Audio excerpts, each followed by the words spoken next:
The end of the year is here, and I feel like I just blinked and this entire year flew by. And man, it's been a great year for gaming. Which is funny because I've heard several people say that this has been a horrible year for gaming in general. I can't really relate to that. Originally, this video was going to be a top 10 games of 2019, and I couldn't think of just 10. I had so many that I had to add an extra 5 and make it a top 15. It's been an awesome year for gaming. So before I show you my list, let's go ahead and establish a couple of rules, if you will. This is my own personally selected list of top games this year, not based on any public reviews, public opinions, hype, or outrage. And I can't include things that I haven't played myself yet. For example, Death Stranding looks like a game that's right up my alley. I'm sure that would have made my list, but I haven't played it yet. I have too many games, so that's not going to be here. And some games I played, for example, Ghostbusters Remastered. I love Ghostbusters, the video game.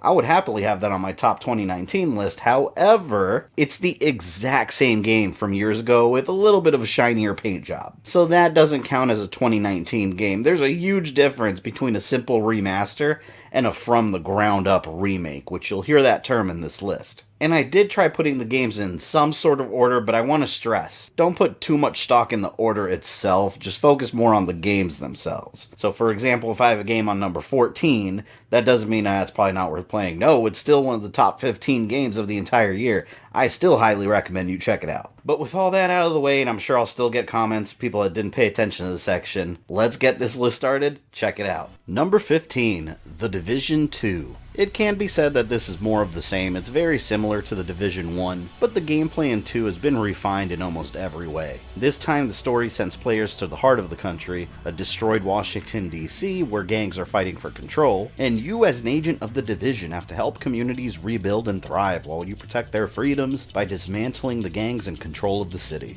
The Division 2 is a game that's best played online with some friends, but I have spent countless hours playing by myself and I've had a blast. These kind of games always absorb me since there's so much to do and there's a huge map to explore. And certain parts of the map you probably shouldn't reach until you level up and get stronger. And of course, customizing your own character to make him or look however you want is something that I also spend way too much time on. So if you enjoyed the first Division game, you'll find a similar game here, but much better. And this is something that typically happens with new Ubisoft franchises. Like the first Assassin's Creed game, that's a good example of this. You have a game that introduces a whole new series with new gameplay mechanics that it improves upon them as the sequels pop up. So that's really what the Division 2 is. It's like the first one, but much better. It didn't really do anything groundbreakingly original from the plethora of other games that are out there in the wild, which is why I have it at 15, but either way, it's still a game worth checking out this year. Number 14, Blasphemous. This is a game that is not for everybody. It can be extremely punishing. Between enemies that will shred your health in the early parts of the game with just a couple of hits, to extremely common spikes that will kill you in one hit over and over, something seen a ridiculous amount of times on my streams. It's not for the faint of heart. It takes place in a religious land that has been corrupted by a miracle gone wrong,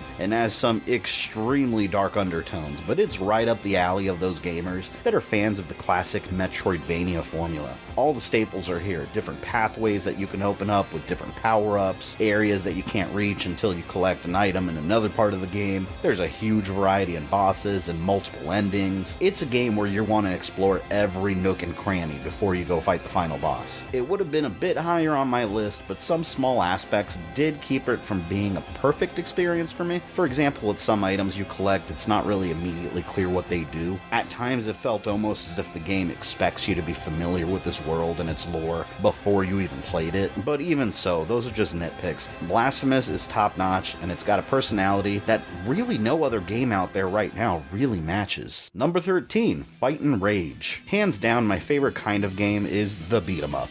Games where you go from the left side of the screen to the right side of the screen, mashing buttons and beating up bad guys. I grew up in the early 90s. The golden age of arcade games and beat 'em ups were in their prime during that era. Fight and Rage is a callback to the beat 'em ups of the past, highly stylized to look like a retro game. And it kind of reminds me of Battletoads, since most of the enemies you fight are weird mutated animals like cats that can electrocute you. It technically launched on Steam in 2017, but it was just made available for console this year, so it makes the 2019 list. In the distant future, the apocalypse destroyed most of the technology on Earth, animals mutated, and the Earth is under control of the mysterious boss. Now all humans must die or be enslaved, and it's up to a ninja man, a huge muscular bull, and a martial artist with Dead or Alive style titty physics to beat up the bad guys. Grab a second controller and play this game with a friend. It's a ton of fun, and there's a good amount of replayability. There's more difficulty levels to unlock, there's more outfits, characters for versus mode, all earned by purchasing them with coins earned from your final score. And I didn't even realize the first time around that there were alternate paths you can take that affect the storyline of the game, so it felt almost like another game the second time around. Number 12, River City Girls. WayForward has become one of my favorite game developers in recent years. Their games always have one thing in common: they always have such a personality of their own, and it's clear that they take pride in their work. This time they take the classic River City series and twist it upside down, which honestly I was never really big into the River City series, but this does make me want to go back and play the others. While it's still a beat 'em up style game, this time the boys need saving. Yes, I enjoy playing a game where you're two high school girls trying to save their boyfriends. Make fun all you want, but River City Girls is awesome. It's much deeper than a traditional beat 'em up. Sure, the core gameplay still consists of mashing the attack buttons until your enemies are knocked out, but there's added mechanics like items that increase your stats and character upgrades as you level up. You can force enemies to join you and then use them as AI partners that pop up and help. There's multiple pathways you need to explore and some backtracking to new areas. And like any good beat 'em up, boss fights are incredibly fun and a surprisingly good soundtrack with great vocals. This is a game that really flew under the radar, so it really deserves a spot in this top 15. Number 11, Terminator Resistance. This is one that I've seen on some top worst games of 2019 list. I couldn't disagree more. I don't know what game they played or what they were expecting out of this. It's also kind of cheating that I put it on this list because it isn't getting a US release until early 2020, but it's already out everywhere else, so it counts. Terminator Resistance was a pleasant surprise for me. I went into this game with cautious excitement, since it was created by the same people that brought us Rambo the video game, one of the worst movie licensed games in recent times. So I didn't have too much hope for this one, but man did they turn it around here. And you can argue that if it didn't have the Terminator license, I wouldn't be looking at it as positively. But that doesn't matter. The developers were clearly passionate about the series and created a story that fans of Terminator have been wanting to see played out in movie form for years. And instead of a linear level-based shooter, Resistance plays like a pseudo Borderlands, complete with multiple side quests, loot, crafting, and action-packed set pieces, telling the story of a man crucial to helping John Connor win the war against the machines in the classic apocalyptic future seen at the beginning of Terminator 2 Judgment Day. The game is functional, it's fun, and if you're a Terminator fan, you will find plenty of enjoyment here. Not so much if you could care less about the Terminator franchise. There's not going to be a whole lot here for you. It would have been higher on this list had it been a bit longer and a bit more challenging to warrant the $60 price tag, and there's really not much replayability, but it was satisfying enough to make it one of the most entertaining games I've played this year that honors the franchise that it's based off of. If you're a Terminator fan, you will want to play this. Number 10, Marvel Ultimate Alliance 3. I'm a huge fan of the Ultimate Alliance series. Even before them, when X-Men Legends was the only thing around in that style, I enjoyed it. And I wasn't so sure about this one before it came out, since it really did just look like a huge advertisement for the MCU. I'm not a fan of when something gets really cool and popular in a movie, and then suddenly everything else has changed to reflect that. I feel like that the Marvel movie universe characters are starting to oversaturate everything Marvel related, to where lesser known characters are getting the shaft and thrown aside. But Ultimate Alliance 3 proved me wrong. Although it still heavily emphasizes the Marvel Cinematic Universe, the game has a healthy mix of movie-inspired content, comic book-inspired storylines, characters from all corners of the Marvel Universe, and it's still adding even more, in an epic search for the Infinity Stones. You can expect to see bosses from all the corners of the Marvel Universe too. It's not just movie stuff. It features the same great gameplay from the first two Ultimate Alliance games, so it feels familiar if you've played those. 4-player online co-op that works really well, and plenty of fan service. One of my favorite Switch games, and it really deserves to be talked about more. Number 9, Luigis Mansion 3. I absolutely love this game, and was surprised at how not easy it was. I'm so used to Nintendo games aimed at children being overly simple, but kids are gonna have trouble with this one in later areas. At times, the difficulty was no joke. This time around, Mario and his friends get kidnapped and thrown into paintings by the evil King Boo and the hotel manager that works for him. And of course it's up to Luigi and his ghost-sucking vacuum to save the day. My favorite thing about Luigi's Mansion 3 is the amazing amount of variety found in the stages and boss fights. You're inside a hotel with multiple floors, but one floor could be a pirate-themed area with a ghost shark boss fight. Next thing you know, you could be on a movie set with a ghost director forcing Luigi into a Godzilla-style kaiju film. It's awesome. The main goal of the game, besides saving Mario and the gang, is to collect all the buttons for the elevator floors until you reach the top, where you confront King Boo. Sure, there's some flaws, like a particular boss that combines a section with terrible controls. For those that have played the game, that is the basement level. I can't stand it. And there's a little too much backtracking at times that felt like unnecessary padding near the end of the game, just to stretch out the length of the game even further. But overall, Luigi's Mansion 3 is insane, it's completely over the top, and easily the best out of the 3 existing Luigi's Mansion games. Number 8, Call of Duty Modern Warfare. I may be in the minority when it comes to Call of Duty games. I rarely touch multiplayer, and I really just buy them for the campaign. To me, it's important to have those 5 to 10 hour games where you could just blow through in a day or two and have a cool, brief, action-packed game. And this time around, they nailed the campaign. What a huge breath of fresh air. Modern Warfare acts as a prequel / soft reboot to the Modern Warfare series and crafts an engaging storyline that the outside non-gaming world has looked upon as controversial. Modern Warfare thrusts players into a fictional country being attacked by a corrupt Russian general, and it forces players to be involved in incredibly uncomfortable situations that do happen in real life. I commend Infinity Ward for sticking with their guns and creating these moments and giving players a campaign that feels like something that could really happen in our world. And not to mention, the gameplay feels solid as a Call of Duty game should. The guns feel great, they sound great, and there's an incredibly fun Spec Ops mode that is extremely challenging and demands a skilled team of 4 players. If you have one weak link, you will not succeed. If you buy Call of Duty games for the multiplayer, you know exactly what to expect already. It's Call of Duty. But if you're not expecting a solid single-player campaign with a great story, you'll be pleasantly surprised here. Number 7, The Legend of Zelda Link's Awakening. Is it pretty much the same game from the Game Boy, with a brand new paint job? Yeah, sure. But Link's Awakening is one of the Zelda games I hold most dearly. I remember playing it on family road trips and trying to catch seconds of light from passing street lights, so I can actually see my screen. Mind you, this is before my Game Boy had the little flashlight on it that ate batteries in seconds. And now we have that same game returned to us on the Switch, but completely redone. Again, it's not a remaster, it is a from the ground up remake, so it qualifies for this list. It lifts up the original experience by adding a colorful new world, a fully animated intro and ending which makes me want a Zelda anime series so bad, and gives us a graphical style that looks almost like a toy chest. I know some gamers have complained about the art style, but I think it fits the personality of the game perfectly. And I'm happy to see classic Zelda games being remade for modern consoles, hoping the original NES one gets this treatment sometime. And it keeps the traditional style of Zelda, where you beat a dungeon, you fight a boss, you collect the artifact, rinse repeat. Link's Awakening isn't anything that hasn't been done before by Nintendo, but to me, it falls under the umbrella of don't fix what's not broken. It works great as is. Number 6, Blazing Chrome.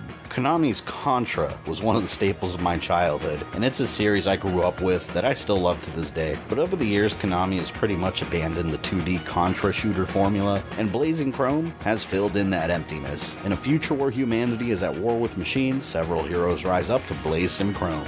You can argue that it's not original, and that it borrows too much from Contra, and that is true, but that doesn't change the fact that Blazing Chrome is immensely fun to play. There is no slow moment in this game, filled with a constant barrage of enemy attacks, outstanding boss fights, and a soundtrack that absolutely kicks ass. When it first released, I played it over and over and over, trying out all the different characters who happen to have different attacks and fighting styles, different game modes like a mirror mode that flips the entire game around, and I got hooked trying to unlock every achievement. It bleeds retro, it preys on your nostalgia, and I couldn't be happier about that. Any potential sequels in the future are welcome. Number 5, Bloodstained, Ritual of the Night. This could have easily failed if we look at the overall history of crowdfunded games, but it turned out to be excellent. Much like Blazing Chrome, Bloodstained filled an empty void. This time the void that another Konami series, the classic Castlevania Metroid-style games, left when they vanished. And it's clear that the man behind classic Castlevania created Bloodstained. The similarities between this and Symphony of the Night are dangerously close, if not almost exact. Some pathways are unlocked using the exact same techniques, and some areas where I got stuck, I got unstuck by simply thinking to myself,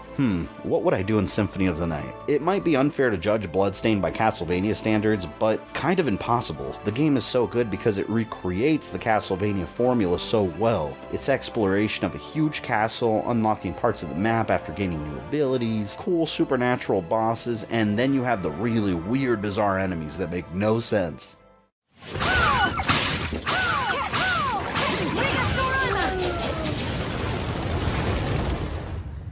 Okay, so that was a decapitated dog head on a chain.